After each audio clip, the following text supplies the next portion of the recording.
Most people believe something big is the cause of their failures, like a big mistake they made, a trauma, a rejection. Maybe they're betrayed by a close friend.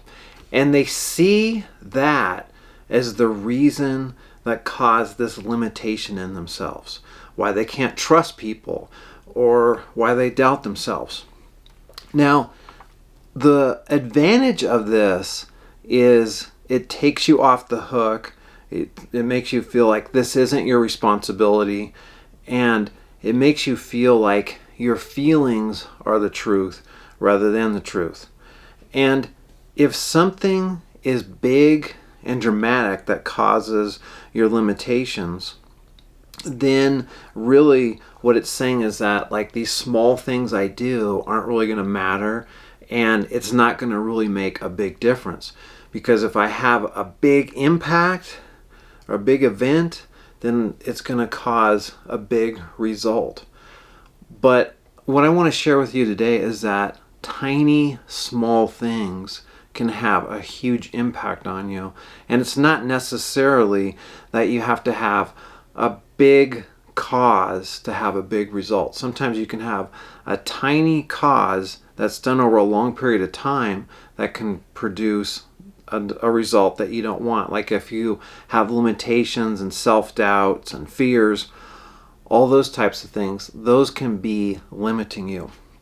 Now, we're also going to talk about the Ice Age and the story of the Ice Ages. Now, you might be wondering, like, what does that have to do with anything? I'll tie it all together, trust me on this one, and you'll see how the Ice Ages have something for you to take away with, are you having limits that you didn't even realize? Now, people used to believe for a long time that the Ice Ages were caused by some catastrophe, some major thing. Maybe it was an asteroid, maybe it was something like volcanoes happening. But when scientists looked at this and they looked at all the data, what they found out was that it wasn't a big cause that created the Ice Ages. There's different things that were in play that we didn't even realize. One of them is the orbit. Now, we know that the Earth orbits around the sun, right? But what you might not know, and again, I'm not a scientist, I'm not trying to play a scientist here on YouTube, but what you might not know is that when we are orbiting around the sun, our orbit sometimes is like pure circle and other times it's more elliptical and elongated. And it's a tiny difference, but that difference, what it can do is it can change how much heat comes to the Earth. And that's going to impact snow and the Ice Ages and everything else. The next thing is how we're tilted. Is the Earth tilted exactly the same all the time or not? And it varies, a degree or so, slightly changing. And that little slight change, what it does is it lets more heat in, like when it's tilted towards the sun, like if this was the sun and it's tilted towards it, it's letting more sun in, versus if it's tilted slightly less away. And again, we're just talking slight amounts here, not radical tilts. The third thing is the wobble. If you look at a top and you would push it down and spin it and have it go, you're going to notice eventually it's going to start wobbling around, okay? And the Earth is doing that too. We are wobbling around slightly. Again, these are not like dramatic, wild swings here, but what it does is these three things together can be triggers that start an ice age. So if the Earth is just slightly further away from in its orbit instead of the circular versus the elongated, if it's slightly tilted further away or closer away, in this case further, and if that wobble is just slightly enough to cause the temperature to be a degree or two off. And what's the result of that? Is that most people think the ice age is because of ice and winter. Winter got more intense, more extreme. But the actual result of what caused the ice ages was summer. So we think it's winter, but it's actually summer. When the summer is a little bit cooler, and we're just talking a few degrees, what happens is the snow from the winter doesn't melt as much, and so then there's more snow to reflect on. And what happens is, instead of that heat absorbing into the earth, it reflects back. And then the next season, the summer is just a little bit slightly cooler, and so you get a little bit more snow buildup, and that continues year after year after year until it puts you on a trajectory where you're creating an ice age. The small change of summer becoming a little bit cooler, not melting the snow, and then you repeat that cycle, and then you get more snow staying, and it just gets this whole thing cascading effect. Now, the same thing happens with us and our beliefs. We have certain beliefs, and we make a minor, tiny little change, so small that we don't notice it.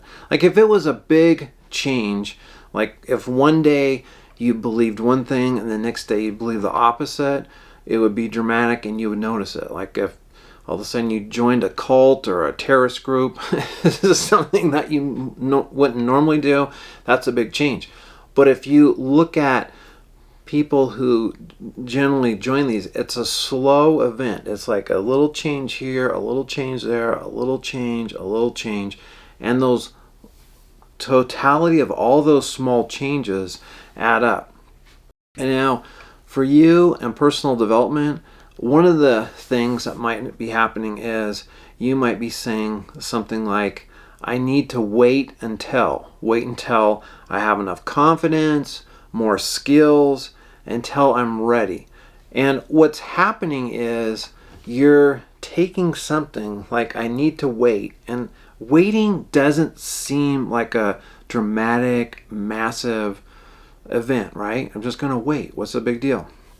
But what happens is in 5 years, that waiting, that hesitation, that pausing, what it does is you don't end up writing the book.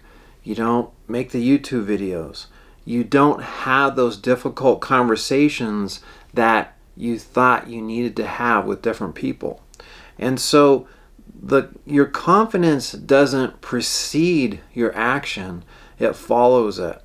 So instead of thinking, I'm going to be confident, I'm going to be self-belief, and then I'm going to take action, instead what you're doing is you're waiting. And that waiting has the effect of slowing you down, and you don't even realize it because it's not like dramatic. It's not, you don't see a big result right off the bat. But if this was to go back to the ice age, it would be like the snow is not melting, or is not melting as much. And so then it starts being able to accumulate. So if you wait in one area, you're more likely to wait in other areas. And then waiting and pausing and hesitating starts building on itself, and it becomes normal. The next thing is, you might say, a belief you have is, I don't want to bother people. And here it seems like respectful and considerate and polite to do, but when you don't ask for help, you're not getting yourself the help you need, so you're staying stuck. And then you might see yourself down the road 5 years, you're not making the progress that other people are. You might feel stuck, and you might feel that you're overlooked when you know that you're ready to do this, but since you haven't made those connections, made the networking, then it doesn't seem to happen for you. And so you're taking yourself out of this with the characteristic of humility, right? I don't want to bother people. The third area, and these are just examples. I could have given you about a dozen of these, but I'm trying to just pick a few. And the third one is, you might say something like, this is just how I am. And it feels like self-acceptance. It feels like, okay, I'm just kind of realizing who I am, and then I'm adjusting with reality, right? But when you say this is just who I am, literally what you're doing is you're putting a cap on your growth and you're stopping it. You're avoiding those uncomfortable, awkward situations where that is exactly where you're going to grow. And you also keep the same patterns. So you're not breaking your patterns, you're keeping them. And like 5 years later, when you notice this, what you're going to notice is, hey, I've kind of plateaued. I thought I was going to be going up, but I've just kind of plateaued, because all this stuff builds on itself, and you'll just think, well, this is as good as it's going to get. And so what you have noticed is that you've resigned yourself to, I'm just going to be at this level. I don't have a greater calling.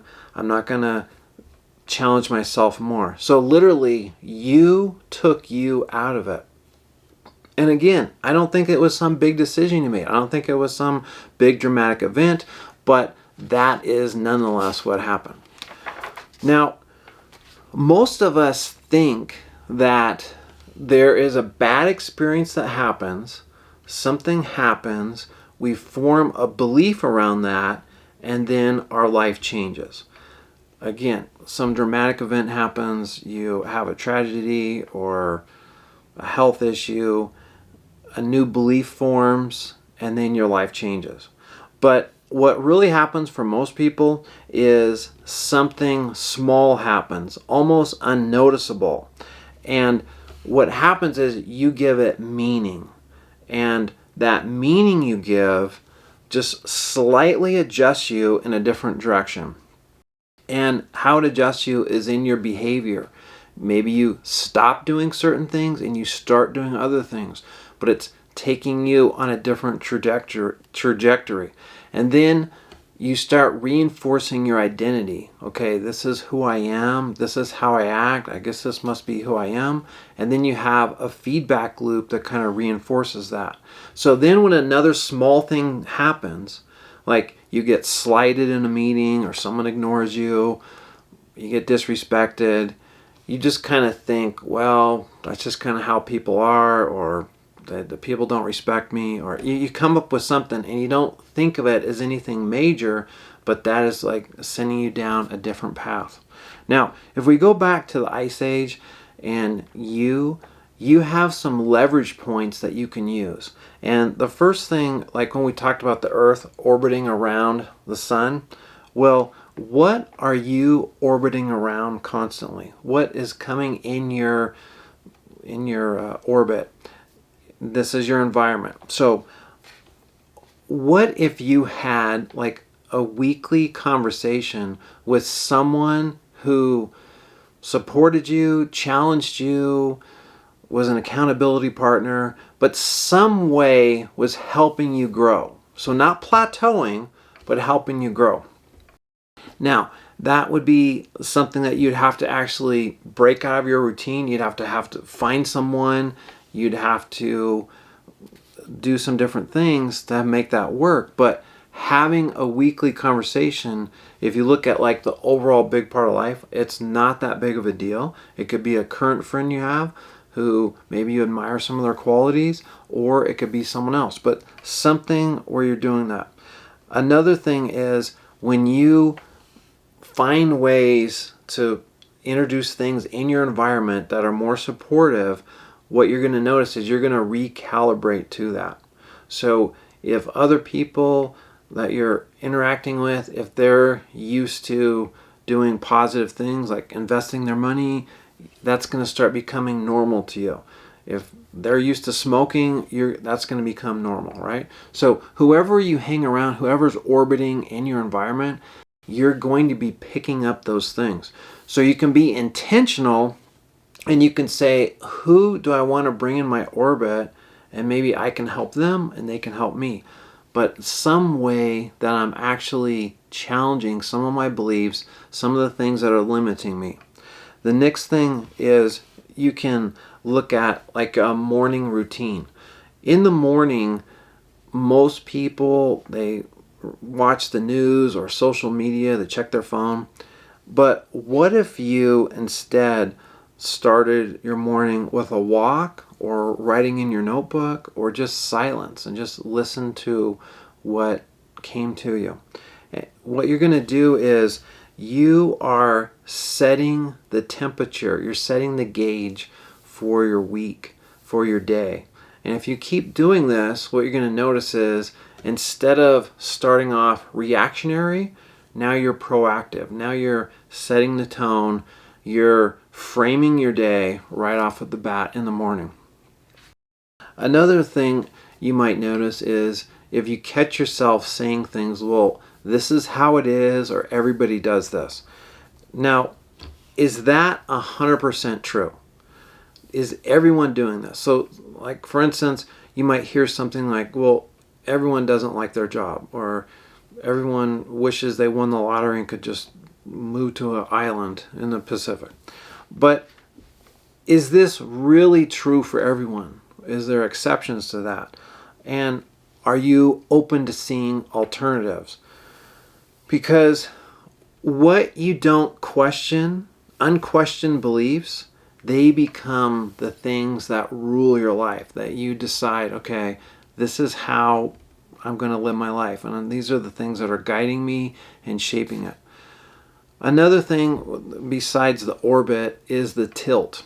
So are you leaning in or are you leaning away? Are you going all in, partly in, or not in at all? Are you afraid to stand out? Because if you're tilting away, basically you're letting self-doubt control you. If you're tilting in, you're going to have self-trust, self-belief, and self-confidence. Those ones are going to be building up. So if you are tilting away, what you're basically saying is, again, I need to wait. I know we talked about that earlier. I'm not ready, and I don't want to look like a fool, or I don't want to look ridiculous. So there's something in you that's kind of like, okay, I'm doubting myself. I don't want to go out there and do this. Now, you could go on the other side and lean in, and that is, I'm going to move forward. One way or another, I'm going to grow from this and move forward. I'm going to get a lot of feedback on how I'm doing and getting better. And it's ready enough to be useful. Now, when I look at like this video here, hopefully there's a few things in here that are ready enough now to be useful. I could probably polish this video, do a little bit better job, think about it some more, get some better examples. But is it ready enough now to be useful? Can you get the idea from it? And can you grow from it? And can I handle this? Do I believe in my ability to figure this out? That's going to have you leaning in.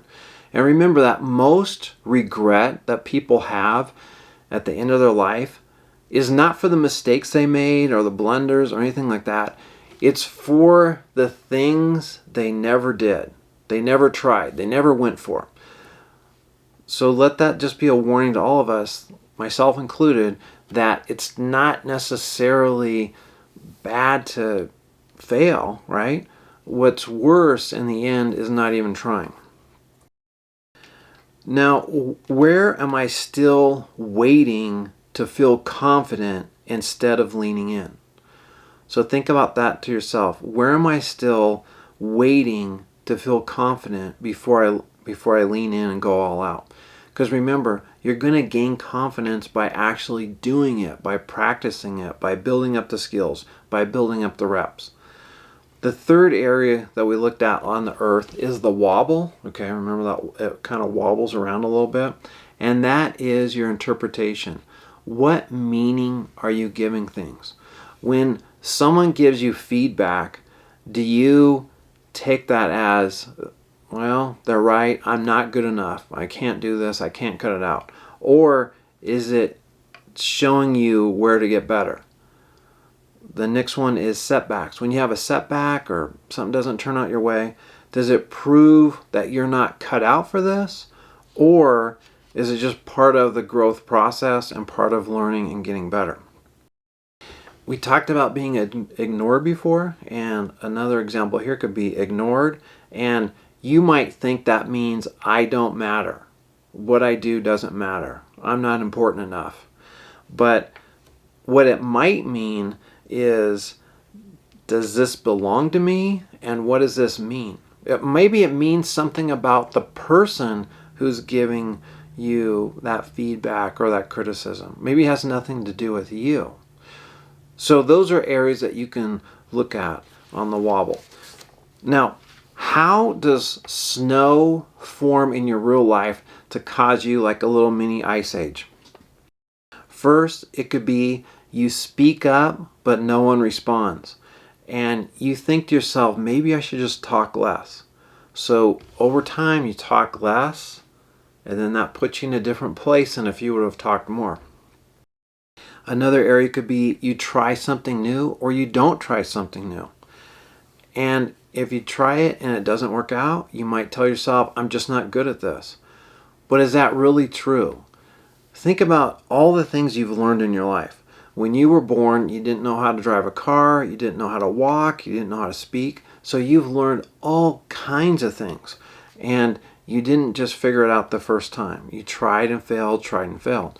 But later in life, we seem to like hesitate on that. And why do we want these dramatic things? Remember, we like it when we have some big story or some big thing to explain why we are the way we are, or why we're not challenging ourselves, why we're not growing. And some of that is we like to have it not be our fault, it's out of my control, and it's easier to make excuses and take yourself off the hook. But that's not what you want to do. You want to realize that it just takes a half a degree of change to get me on a different trajectory. And it doesn't have to be something obnoxious or risky or anything like that. It's just a little tiny micro adjustment that you make, and you decide, okay, I'm going to just make this tiny little shift, a half a degree shift, and realizing that it doesn't seem like it's a big deal. It doesn't seem like it's going to take me in a different trajectory, in a different place. But if this was a rocket and we changed it a half a degree at the base, it would put you thousands of miles in a different location later on the further you kept going. So there's a default future that you're going to, and if you just make these tiny little changes, it can make all the difference to you. Now, I wanted to give an example for myself, and one thing I used to do, and I didn't really even catch myself, but I would be asking people their opinion. When I had a kind of a big decision to make or whatever, I'd ask, hey, what do you think? What do you think? I'd ask my friends, ask other people. And what I realized is that I was looking for their validation, for their basically, okay, like, yeah, that's a good decision. And it wasn't necessarily bad or anything, but what it did is it slowed me down, and I didn't necessarily tune in to myself more and figure out, okay, is this really tuned into me? So sometimes it can look productive, it can look like, it's helpful. For me, I was thinking, I'm getting the whole big picture, I'm getting lots of different opinions, I'm getting lots of different ideas and perspectives, and that way I can see the full picture and make a better decision. But actually, that was something that was slowing me down and hindering me. Now, here's some questions you can ask yourself to see if you want the snow to melt. Number 1, what happened today that I'm about to carry forward unquestioned? Number 2, if this interpretation compounds for 5 years, where does it take me? Number 3, what's trying to become permanent that doesn't belong to who I really am? Remember, most lives do not change dramatically because of some big event or some things like that. It's those tiny changes that drift you and cause you to make a little micro change, a micro degree turn, and then it changes you. Just like the earth when we went into ice ages, it's usually not something you're even thinking about. Like, you don't think of the ice ages and summer being the cause and all those factors of the orbit, the tilt, and the wobble. But there's things in your life that are tiny little changes that if you become aware of them, then what you can do is make the change. You can notice it and then make the change. You can give it a different interpretation and a different meaning.